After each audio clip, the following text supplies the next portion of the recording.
hemos llegado a la conclusión de que solo los pobres estamos en la cárcel, porque las personas que han cometido mayor delito y mucho más grave están fuera. Solo las personas que no pueden pagar un buen abogado estamos aquí. Jóvenes tras los muros de la detención preventiva. En el presente reportaje, los nombres de las personas privadas de libertad fueron cambiados para proteger su identidad. Y cuánto quisiera que estas leyes sí se cumplieran y no se manejen como se maneja actualmente. Y pues, tanto mis compañeros como yo pedimos que las leyes sean iguales, que sean justas. En Bolivia, cientos de jóvenes están privados de libertad sin sentencia. No son criminales condenados, sino personas que esperan justicia, esperan meses, a veces años. A diciembre de 2024, Bolivia contaba con 32.035 personas privadas de libertad en 46 centros penitenciarios según datos de la Defensoría del Pueblo de Bolivia. Del total, el 58.7% estaba en detención preventiva, es decir, 6 de cada 10 privados de libertad en Bolivia no tienen sentencia definitiva. El hacinamiento promedio del sistema penitenciario en centros urbanos es de 117%, en rurales 65%. La situación de la población juvenil entre 18 y 28 años, según el Diagnóstico Nacional de Población Juvenil Privada de Libertad de la Defensoría del Pueblo a nivel nacional, registra 9.520 privados de libertad. De ellos, 742 son mujeres y 8.788 varones. De ese grupo, aproximadamente, el 75.65% sigue en detención preventiva, mientras que solo el 24.35% tiene sentencia. Declaraciones del defensor del pueblo Pedro Calizaya en agosto de 2025. El 75,65% de jóvenes privados de libertad se encuentra con detención preventiva. Esto supera de sobremanera la cantidad de personas privadas de libertad con detención preventiva en otras edades. Este estudio incide entre los 18 y 28 años de edad. Los sistemas progresivos no se están utilizando adecuadamente y no hay las oportunidades ni de educación ni de ocupación laboral, y mucho menos de un seguimiento post-penitenciario a estos jóvenes. El diagnóstico que se tiene, hay varias recomendaciones al régimen penitenciario, al Ministerio de Salud, al Ministerio de Gobierno, para que se puedan adoptar medidas necesarias. Según el diagnóstico, un 34% de los jóvenes está detenido por más de 2 años, lo que excede ampliamente los plazos legales. Carlos. Sí, yo estoy preso ya más de 1 año y medio, sin sentencia, sin nada. No me dicen si me van a castigar o no me van a castigar. Los jóvenes representan cerca del 29.76% de la población penitenciaria total. Sobre estos datos interpreta el docente constitucional abogado Fabricio Góngora. Por un lado, hay que cambiar la mentalidad de las autoridades judiciales, es decir, los jueces que disponen a diestra y siniestra la detención preventiva, porque la normativa y la doctrina penal te dice que la detención preventiva debiera ser la excepción, no la regla. ¿Cuál sería la regla? Que el imputado puede defenderse en libertad o en alguna medida un poco más restrictiva, como es detención domiciliaria, si fuese el caso. Si nuevamente analizamos si la necesidad es que se encuentre dentro del país, que no se escape, una detención domiciliaria me parece justo en términos sencillos. Obviamente hay casos y hay casos, pero los jueces en su gran mayoría aplican la detención preventiva como la regla. Es bien difícil para los abogados desvirtuar los riesgos procesales, que son incluso en algunos casos imposibles de hacerlos, y algunos jueces que no quieren ser idóneos en su trabajo, entonces aplican la detención preventiva de manera excesiva. Hoy en día, ¿qué se ve? ¿Qué refleja? Que los recintos penitenciarios, los centros de orientación social para los jóvenes inclusive, se encuentran llenos de personas que, como los digo, se habla de detención preventiva, no hablamos de una culpabilidad, son todavía inocentes conforme lo establece la Constitución Política del Estado hasta que se demuestre lo contrario. Visitamos el Centro de Reintegración Social de Calauma, ubicado en Riacha, La Paz. Es un espacio destinado a la rehabilitación de adolescentes y jóvenes privados de libertad, Creado en 2004, busca reemplazar el castigo por una formación educativa, el trabajo y el acompañamiento psicológico. Aunque fue concebido como modelo de reinserción, hoy enfrenta limitaciones en recursos, personal y programas, especialmente para quienes permanecen en detención preventiva prolongada. Allí viven más de 500 jóvenes privados de libertad, todos varones. Las mujeres, que no pasaban de 50, fueron trasladadas al penal de Obrajes en La Paz. Padre Ricardo Guevarini, coordinador nacional pastoral carcelaria. En Calauma tenemos talleres donde los jóvenes trabajan, ganan su platita, ¿no? Y con eso hemos logrado que, no todos naturalmente, ¿no? Pero algunos de ellos hacen la reparación del daño. La ley boliviana establece que la detención preventiva es una medida excepcional, pero en la práctica se ha convertido en una norma no escrita. Falta de defensores, demoras judiciales, pobreza y prejuicios hacen que muchos jóvenes terminen presos antes de ser juzgados. César. El caso que estoy, no, pues arrepentirme del caso que he hecho, aunque yo no lo he hecho, pero sí, ahorita estoy injustamente porque me han calumniado. Pero tal vez haya hecho afuera otras cosas, tal vez por eso estoy pagando. En Calauma, los educadores intentan que la vida siga su curso, aunque el tiempo judicial se haya detenido. La detención preventiva en adolescentes tiene efectos profundos. Rompe vínculos familiares, interrumpe estudios, genera estigma. Y cuando la sentencia llega, si llega, muchos ya cumplieron más del tiempo que la ley ha permitido. Dios bendiga a la madre que a mí me crió. Esa mujer realmente es algo divino. La sangre de mi sangre para mí es algo único. Te prometo, madre, no cometeré otro error. En Calauma, sin embargo, hay esfuerzos que resisten. Educadores, psicólogos y voluntarios trabajan con talleres artísticos y laborales. El proyecto busca que los jóvenes regresen a sus comunidades con habilidades, pero también con esperanza, la idea de que su historia no termina en una celda. Padre Ricardo Guevarini, coordinador nacional pastoral carcelaria.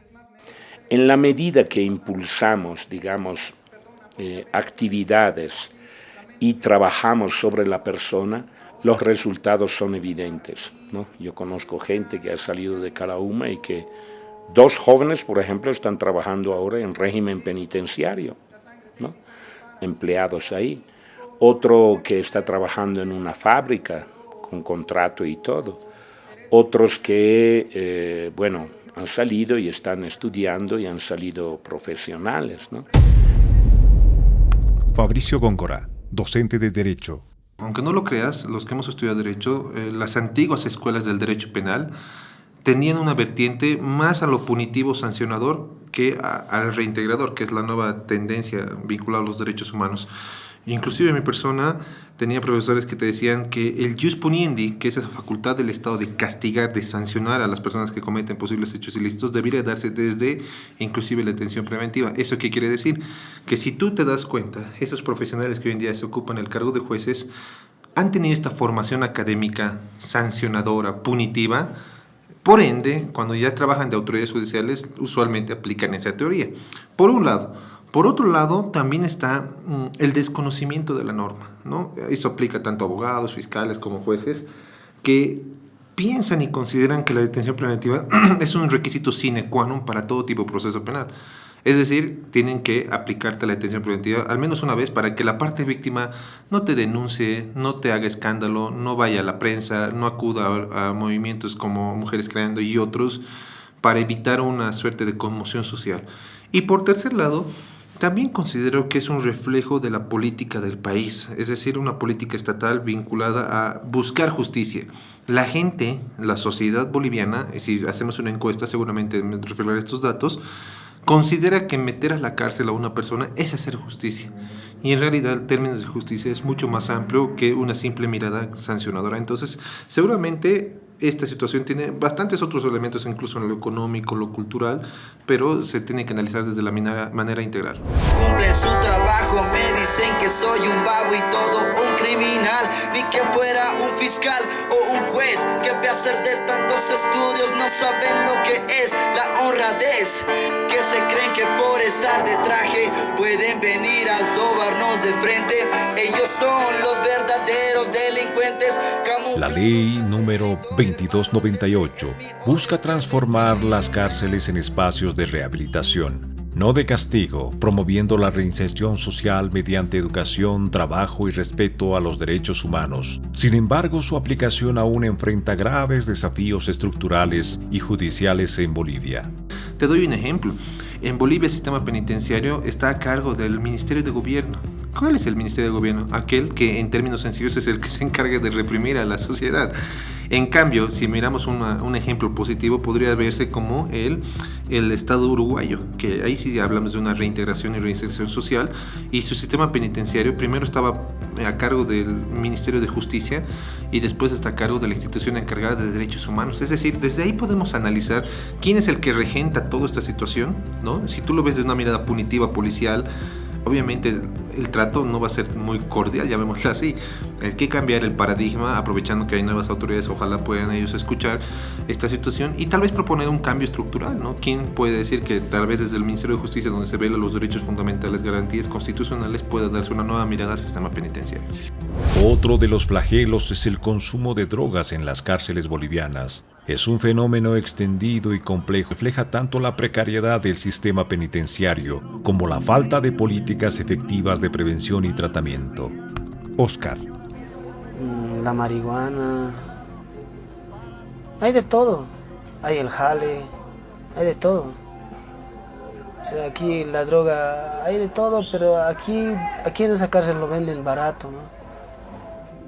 En muchos recintos, las sustancias, particularmente marihuana, cocaína y clefa, circulan con relativa facilidad debido a la corrupción interna, la falta de control estatal y el autogobierno de los reclusos. Jaime. Yo creo que más bien en vez de hacer algo aquí productivo, nos estamos dedicando tal vez a hacer cosas malas y salimos con esa mentalidad de aquí. Con las personas también que vivimos son asesinos, violadores, estafadores, cogoteros de toda clase y nos enseñan esas cosas. Entre los detenidos preventivamente, este uso suele estar ligado a historias previas de exclusión, pobreza y consumo en la calle, que el sistema penitenciario tiende a reproducir más que a revertir. Calauma no es la excepción. Existe la intención de convertir el pabellón de mujeres en un centro de rehabilitación. Es un proyecto que aún está madurando y falta decisión estatal. Padre Ricardo Guevarini, Coordinador Nacional Pastoral Carcelaria. Tú sabes que en Calauma los delitos principales, antes del robo, del hurto, del furto, que parecerían que son los factores principales, ¿no? Te das cuenta que al primer nivel viene el tema relacionado a la ley 1008, el consumo o la venta de droga, o sí, el mundo de la droga está al primer lugar como tipología de delito en Calauma. En segundo lugar viene violencia sexual. Recién al tercer lugar hay el hurto, furto y robo, en fin. Cuarto lugar, asesinato, homicidio, en fin. Y el quinto lugar, delitos varios, estafa, pelea callejera, no reconocer la guagua, en fin. Esto te da a entender también cómo es importante analizar estos datos para ver también cómo a nivel de políticas públicas, colegio, familia, construir políticas a favor de la juventud o de la sociedad, hay que ir afinando prioridades, ¿no? Aunque la ley número 2298 plantea la rehabilitación como eje del régimen penitenciario, en la práctica los programas de desintoxicación y acompañamiento psicológico son escasos o inexistentes. Los pocos espacios terapéuticos suelen depender de iniciativas de organizaciones religiosas o voluntarias sin apoyo sostenido del Estado. En lugar de servir como espacios de recuperación, muchas cárceles terminan siendo entornos donde las adicciones se consolidan, perpetuando un ciclo de exclusión social y criminalización. Esteban. Hay jóvenes que sí saben sostenerse, que saben decir no a las drogas, pero hay otros que están bien decaídos y se van a las drogas. Por ejemplo, necesitamos el centro para que no haya drogas, para que no haya nada, para que no consumamos ni alcohol ni droga. Y así podríamos levantarnos y realmente rehabilitarnos, ¿no? Y salir limpios del error que hemos cometido y así que nos dé una oportunidad más la sociedad, ¿no? Uno de los principales retos es el seguimiento post-salida. Varios jóvenes que egresan o son trasladados a cárceles de adultos pierden el apoyo educativo, terapéutico y laboral que tenían en Calauma, lo que incrementa el riesgo de recaída. Víctor. A medida que el tiempo va avanzando y cada día va pasando y tú ves una luna y un sol nuevo, te vas dando cuenta que te vas descartando de la lista. Aunque la ley número 2298 establece que la finalidad de la pena es la reeducación y reinserción social, en la práctica los centros de privación de libertad carecen de recursos humanos, infraestructura adecuada y programas sostenidos de acompañamiento. Estas deficiencias explican las altas tasas de reincidencia. Muchos liberados regresan a contextos de pobreza, exclusión y estigmatización donde el sistema judicial y social no ofrece segundas oportunidades. Padre Ricardo Guevarini, Coordinador Nacional Pastoral Carcelaria. Que la única cosa que le queda es la reincidencia. Yo veo jóvenes que incluso han salido de Canauma que están en San Pedro. ¿Qué haces aquí? Le digo, no, mi familia no me ha aceptado, me he reencontrado con viejos amigos y bueno, a mediodía él también tiene hambre como tú y yo. O el celular no es solo para algunos que tienen plata para comprarlo, o el hecho de establecer una relación afectiva con alguien no es solo privilegio de algunos, de todos vivimos estas dimensiones, ¿no? Fabricio Góngora, docente de Derecho. Mostrar que este es un problema que existe, esa es la primera tarea, porque si tú no lo evidenciamos, no lo mostramos, las autoridades van a hacer de largo la vista y no van a tratarlo. Segundo, hay que ver a consideración propia, obviamente, lo que decía en tema presupuestario. Hay que aumentar el presupuesto. Y esto es un régimen compartido, como les decía. El sistema penitenciario a nivel nacional, en adultos, llamémoslo así, se encuentra a cargo de la gobernación. En cambio, el sistema compartido, a partir de la ley 548, es un sistema compartido entre el nivel central del ente rector, que es el Ministerio de Justicia, los gobiernos departamentales a través del CDGs, y también algunas circunstancias municipales en cuanto al tema de salud, por ejemplo. Entonces, al ser un tema autonómico, el gobierno también tiene que presupuestar y obligar a las gobernaciones a presupuestar mayores ítems, ya no consultorías, ítems, para que las personas también tengan seguridad jurídica laboral y puedan desempeñar sus funciones. Algunas estadísticas indican que entre el 75% y 80% de los jóvenes que egresan de Calauma logran rehacer su vida, aunque con condiciones variables. Ricardo. Juzgan simplemente por el hecho de decir él estaba en la cárcel, porque no van a decir un centro de rehabilitación, dicen cárcel, hay que ser sinceros. Él estaba en la cárcel, dicen. Y bueno, la primera pregunta que te hacen es ¿por qué? No te dicen que cómo estás, que qué has hecho o qué has aprendido, te dicen por qué. Entonces, bueno, yo desde ese punto de partida, digamos, me he propuesto demostrar, ¿no? Demostrar lo que es lo contrario, de romper esos estigmas que a veces hay en la sociedad. La detención preventiva en Bolivia, especialmente entre jóvenes, revela una profunda contradicción del sistema penal. Se encierra a quienes aún no han sido juzgados en espacios pensados para la rehabilitación, pero sin ofrecerles verdaderas oportunidades de reinserción. En centros como Calauma, el esfuerzo por reeducar y acompañar convive con la lentitud judicial, el hacinamiento y la falta de seguimiento posterior. Es difícil conseguir trabajo, no te pagan, pueden decir que el sueldo es 2.000, pero vas a salir, vas a ser carpintero, cocinero, cualquier rama técnica y no te van a pagar ni el básico. Y está así la sociedad afuera, chicos. Yo lo sé porque yo lo vivo todos los días. Repensar la detención preventiva no es solo una cuestión legal, sino una apuesta ética y social. Reemplazar el encierro punitivo por políticas reales de reintegración, educación y segundas oportunidades. Y bueno, yo he tenido la suerte de trabajar con el postpenitenciario, con el CBCS, en el cual a mí me acomodaron en una empresa pública, en la distribuidora de subsidios. Estuve trabajando durante alrededor de 2 años y medio en esta distribuidora. Padre Ricardo Guevarini, Coordinador Nacional Pastoral Carcelaria. En la medida que tú trabajas, y esto es una de las propuestas también de la justicia restaurativa, en la medida que tú preparas a la gente a regresar a la sociedad con oportunidades, los resultados se ven. Mientras la justicia se retrasa, el tiempo sigue pasando en Calauma, entre el frío del altiplano y los sueños que aún no prescriben. La detención no es el camino, debe ser rara, no el destino. No somos números en prisión, que la regla sea la razón. Producido por Daniel Ramírez Mejía, para Radio Origen Bolivia, Batallas.